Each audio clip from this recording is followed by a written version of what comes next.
The silent collapse, how a toxic workplace can destroy a man's mental health. When professionalism demands silence and endurance is mistaken for strength, the quiet toll of workplace toxicity can break even the strongest men.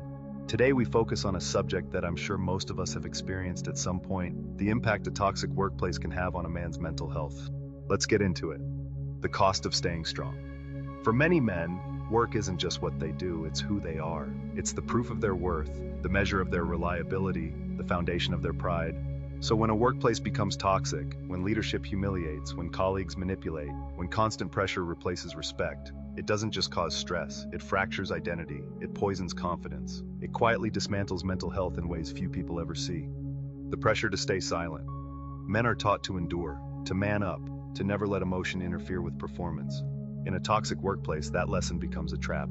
James, a 35-year-old project manager, worked under a boss who regularly mocked staff in front of clients. Instead of speaking up, James swallowed his anger. He told himself, "It's just work, I can handle it." But the truth is he couldn't. Soon he was waking at 3 a.m. with racing thoughts and a knot in his chest every Sunday night. He wasn't lazy or weak, he was breaking under emotional suffocation disguised as professionalism. Silence in such environments isn't strength, it's survival, until it isn't. When work becomes an identity crisis. Many men define themselves through what they produce. When their workplace turns toxic, it attacks that very identity. Arjun, a talented engineer, was passed over for promotions 3 times. His manager played favorites, rewarding those who flattered him rather than those who delivered. Instead of seeing the dysfunction, Arjun assumed he was the problem. He worked longer hours, skipped meals, stopped socializing. "I used to love solving problems," he said later. "Now I just survive the day." Toxic workplaces don't just burn people out, they convince good men they're not good enough. Isolation disguised as competition.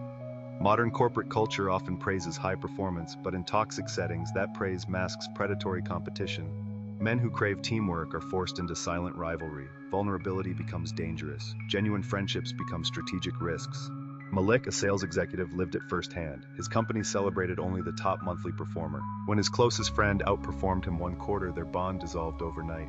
"It wasn't about the bonus," Malik said. "It was realizing I couldn't trust anyone." Isolation is invisible in men, but it's one of the most corrosive forms of pain. The body keeps the score. You can't fake calm forever.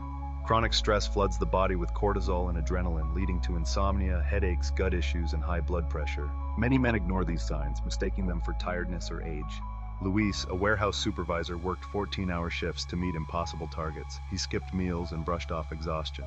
When he collapsed at work with chest pain, doctors told him he'd been living in survival mode for years. "I thought I was proving my dedication," he said. "I was really just destroying myself." The damage you bring home. Toxic workplaces don't stay at work. Men carry that stress home, in their silence, irritability, or emotional distance. Partners and families often interpret this as coldness, but it's actually depletion.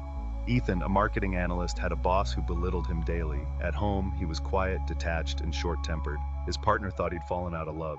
"I just had nothing left," he said. "Work took everything." It's not weakness, it's the human cost of constant disrespect. Healing and taking back power. Leaving a toxic job is not the end, it's the beginning of recovery. Men must unlearn the belief that their value lies in endurance. Healing starts with honesty. "I was mistreated. It wasn't my fault. I deserve better."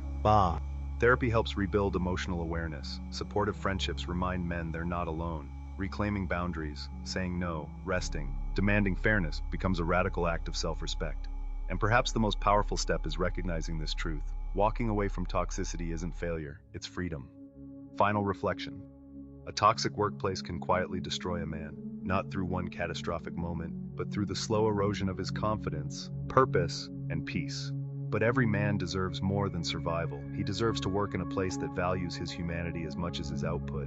And when he finally decides to leave, to speak, to heal, to reclaim himself, that's not weakness, that's strength in its truest form. Because surviving is one thing. Healing is how you take your power back.